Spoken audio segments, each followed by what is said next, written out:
Hola amigos, hola amigas, welcome, bienvenido, croeso, salam, welcome to the channel, yo, Cheshire Shimash, good day, ni hao. Today we are here with another video. This video today was unexpected because I was planning to do another video on a vintage vac. And my friend, this is not mine, by the way, a friend of mine has got the same one as I've got. And he's had issues with his. So I got around to going around there and picking it up. And I said, look, I'll do a diagnostic on it and see what's wrong.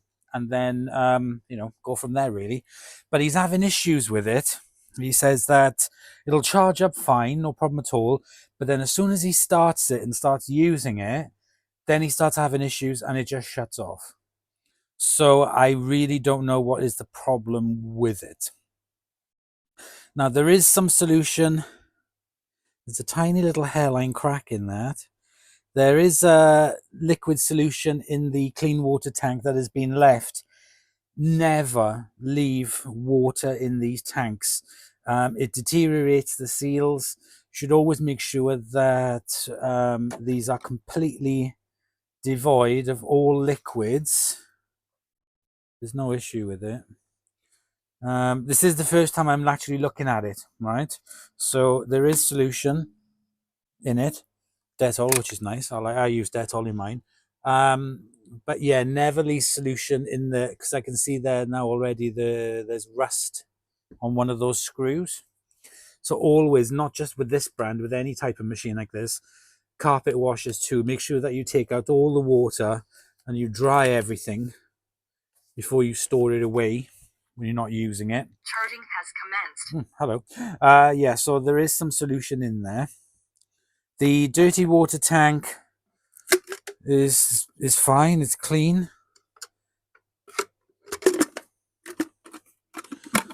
Seals on it look fine.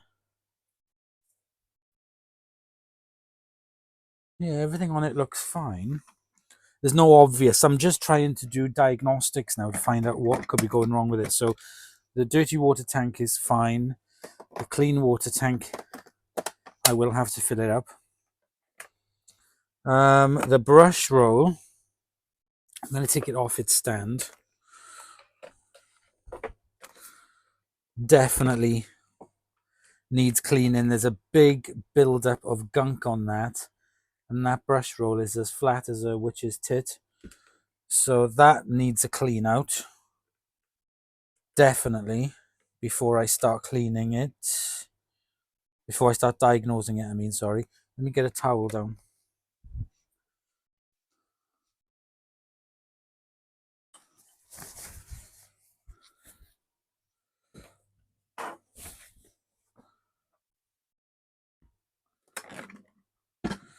So before I do any testing on it, I'm going to just check all these things. So first of all, there's no blockage visible there or down there. So there's no blockage in here. That's fine. But this is dirty. And this will cause issues with the sensors on it. Because it'll think that it's blocked or there's something wrong with it. So I'm going to clean this out. I'm going to wash this out, wash this because there's dirt on that as well. I'm going to wash these and refill them and come back and see if there's any issue. I can't see any issues with the pipe. I can see the clean water hose. It's like fish tank hose, if you know what I mean.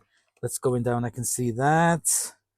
I can see the electricals. That's good. Never get water inside this if you're going to clean it.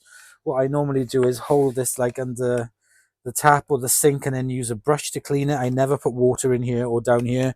I always use the thing that it comes with to clean down there, but I never get it soaking wet because that's all the electrics in there. So I'm hoping under there could do with a little bit of a wipe.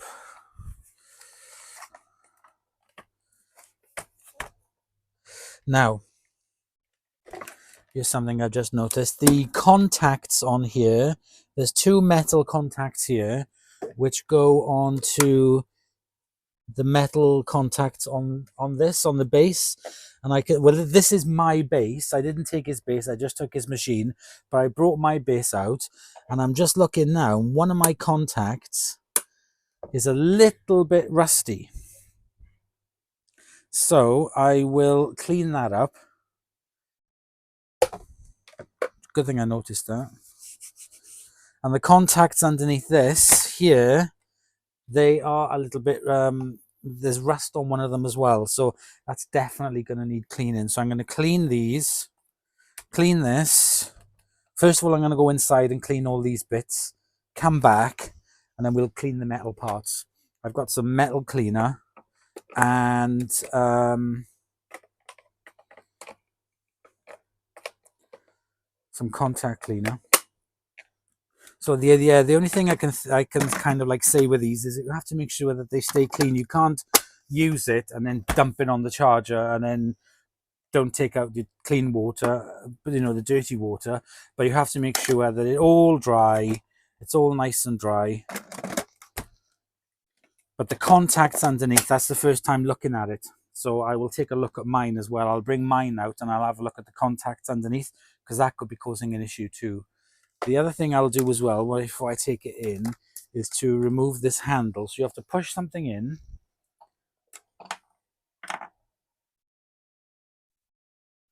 Don't know if that's going to be... No, I need a screwdriver. A skinny screwdriver. Will this work? There we go.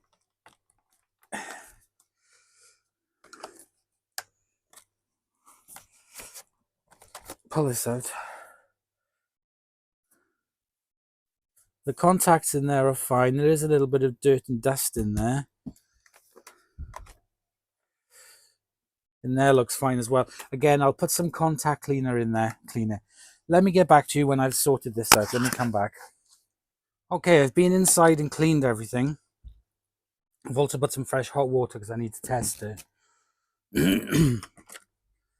I've cleaned the brush roll. I've bleached it and scrubbed it with like a brush, and that's come up nice and fluffy now. It's not flat, so that's nice and fluffy.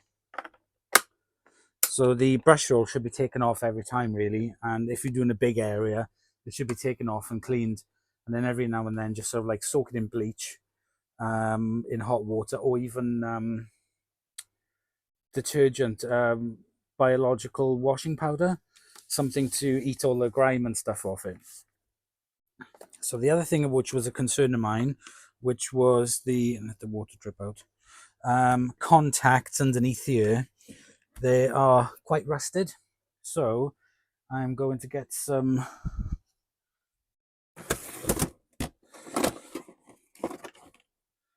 I've got some cotton buds and a little bit of Mother's mag and aluminium polish, just a little bit,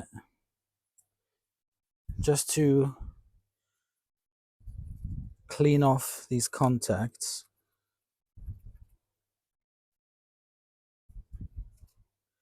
Just to make them nice and shiny again.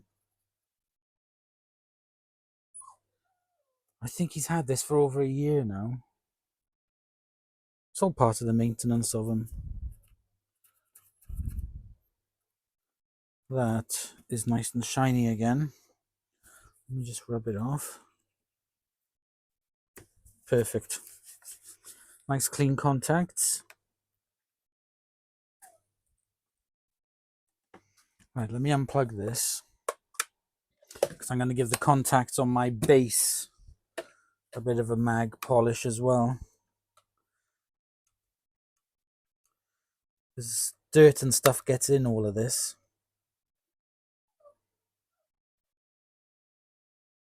See? If you're wondering what that whinging noise is, I've got Freddie in with me today.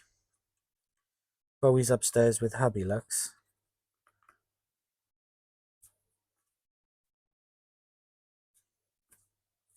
Right, and I'm going to spray a little bit of contact cleaner here. What is that? That's air duster now.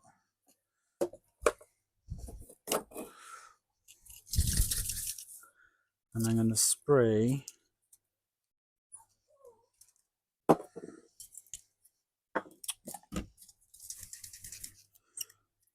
some contact cleaner. This is WD-40 contact cleaner. Into the contacts.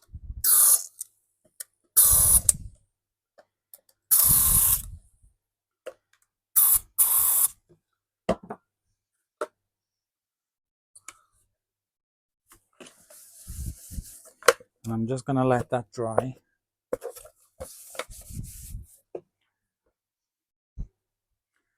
And I've got the head here. Just going to put some elbow grease on a cloth. And I'm going to give this a clean.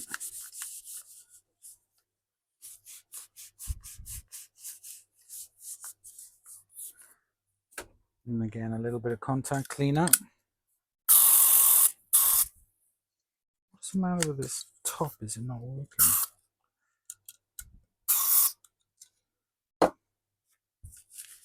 Into there.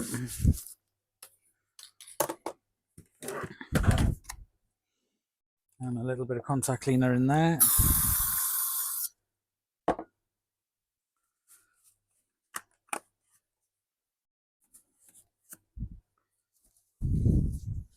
Right, give me 5 minutes to let this all dry.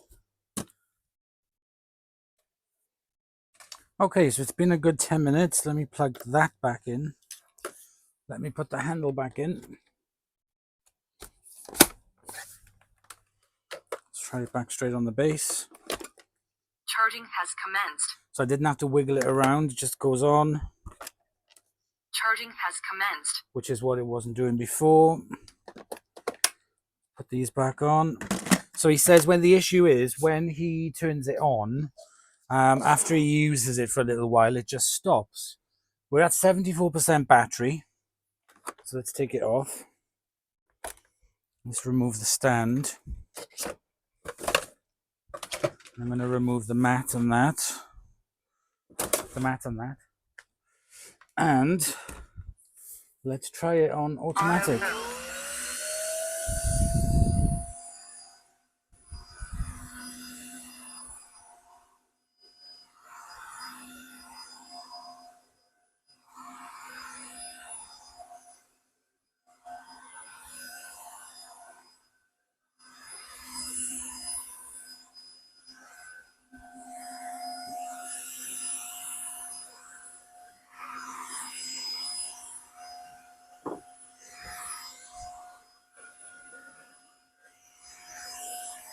Try it on max.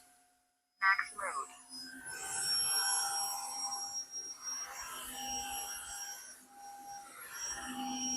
So far, so good.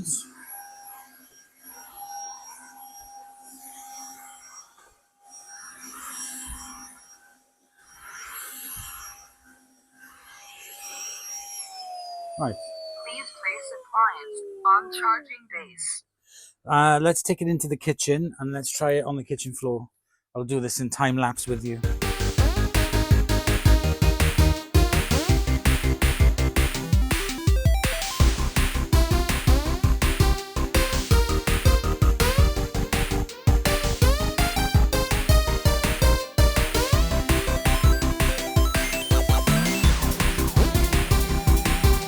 Okay, so as you can see, that is now working absolutely perfectly.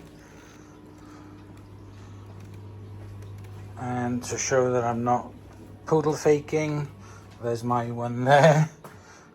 You know, see? This is my friends.